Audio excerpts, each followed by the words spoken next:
नमस्कार, nation one में आपका स्वागत है। मैं हूं लिली। रुक करते हैं खबरों का।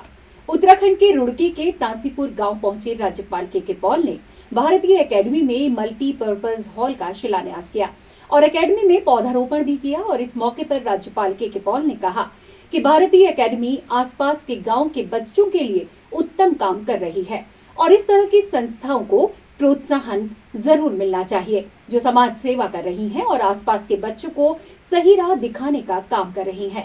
इसके साथ ही सुरक्षा के मद्देनजर प्रशासन ने सुरक्षा के कड़े इंतजाम किए थे। भारतीय एकेडमी यहाँ पे स्थापित है पिछले कई वर्षों से और काफ़ी आसपास के गांवों के बच्चों के लिए ये बहुत उत्तम कार्य कर रहे हैं यहाँ पे, और इसकी आज एक्सटेंशन होने का शिलान्यास किया गया है।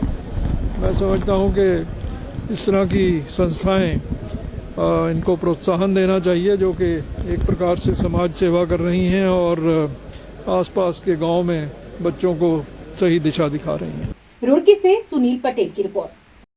अब खबर यूपी से है। यूपी के मुरादाबाद में जहां हमेशा अपने विवादित बयानों से चर्चाओं में रहने वाले सरकार के कैबिनेट मंत्री ओम प्रकाश राजभर मंच पर लड़कियों का भोंडा डांस देखते हुए कैमरे में कैद हुए हैं।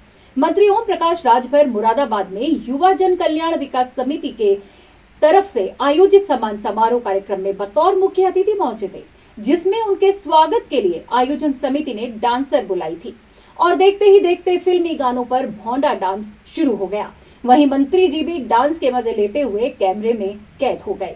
गुजरात में लॉस नहीं हो रहा है, बिहार में लॉस नहीं हो रहा है, पांडिचेरी में लॉस नहीं हो रहा है, खाली यूपी में लॉस होगा।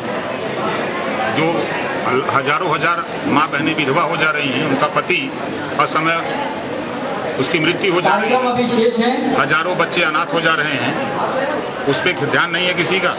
मुरादाबाद से सागर रस्तोगी की रिपोर्ट। उधर केदारनाथ धाम की यात्रा करना अब श्रद्धालुओं के लिए और भी आसान होगा, क्योंकि जिला प्रशासन रुद्रप्रयाग ने केदारनाथ मोबाइल ऐप के साथ ship waste announcement system launch किया है, जिसमें हर तरह की जानकारी शामिल होगी। गूगल स्टोर से मोबाइल ऐप डाउनलोड कर कोई भी श्रद्धालु केदारनाथ धाम के साथ ही हर प्रमुख पड़ावों की जानकारी अपनी भाषा में हासिल कर सकता है। ऐप में 17 भाषाएं स्टोर की गई हैं। जिलाधिकारी मंगेश घिल्डियाल ने बताया कि ऐप कई मायनों में बेहद महत्वपूर्ण है। इससे जहां श्रद्धालुओं को अपनी अपनी भाषाओं में हर धार्मिक स्थलों की जानकारी मिलेगी, वहीं वह धार्मिक स्थलों के महत्व और उनके पौराणिक इतिहास को आसानी से समझ सकेंगे।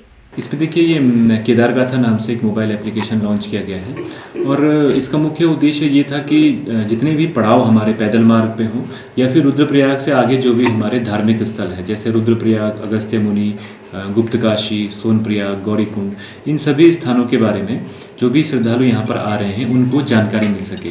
तो वो जानकारी श्रद्धालुओं को देने के लिए अभी 17 भाषाओं में इस ऐप को लॉन्च किया गया है। और जैसे ही यात्री रुद्रप्रयाग में प्रवेश करते हैं और इस ऐप को डाउनलोड करते हैं तो इसमें 2 मोड रखे गए हैं, एक मैनुअल मोड है, एक ऑटोमेटिक मोड है। मैनुअल मोड में यात्री जिस भी स्थान के बारे में जानकारी लेना चाहेगा उस पर क्लिक करते ही उसे उस स्थान के बारे में यात्री की जो चुनी हुई भाषा है उसमें जानकारी दी जाएगी।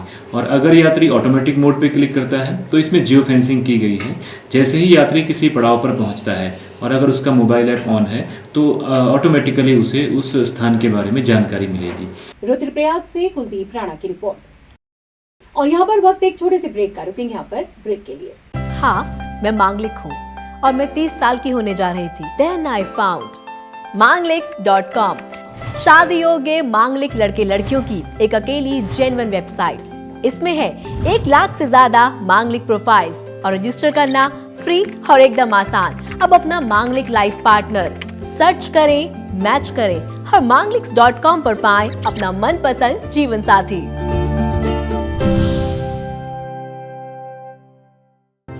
To register on mangliks.com, use promo code NATION1। Break के बाद खबरों में एक बार फिर आपका स्वागत है और रुक करते हैं अगली खबर का। खबर मध्य प्रदेश से है।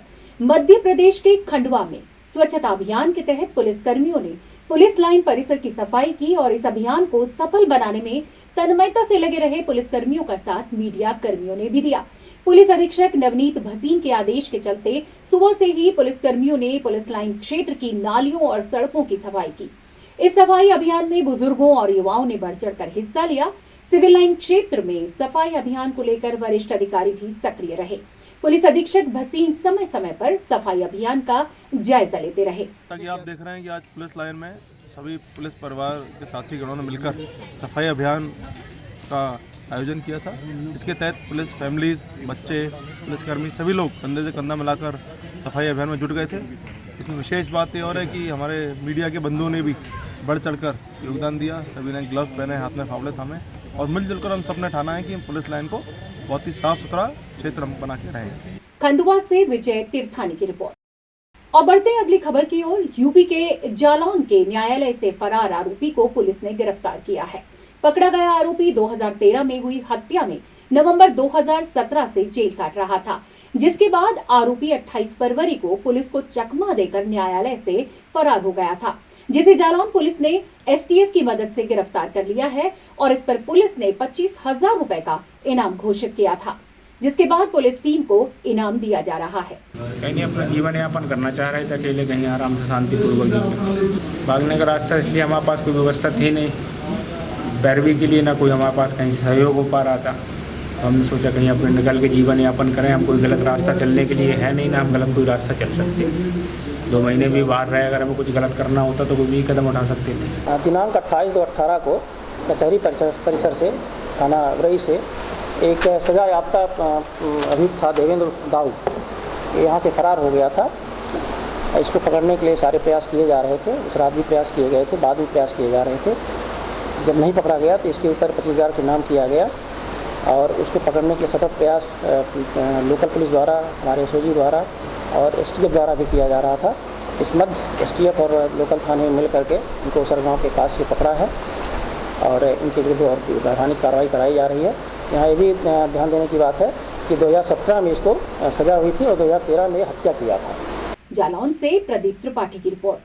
उधर उत्तर प्रदेश के शाहजहांपुर के रोजा में बिजली विभाग के रिश्वतखोर एसडीओ कोतवाली क्षेत्र के मोहल्ला हुसैनपुर पहुंचे, जहां लोगों ने उनका घेराव कर लिया।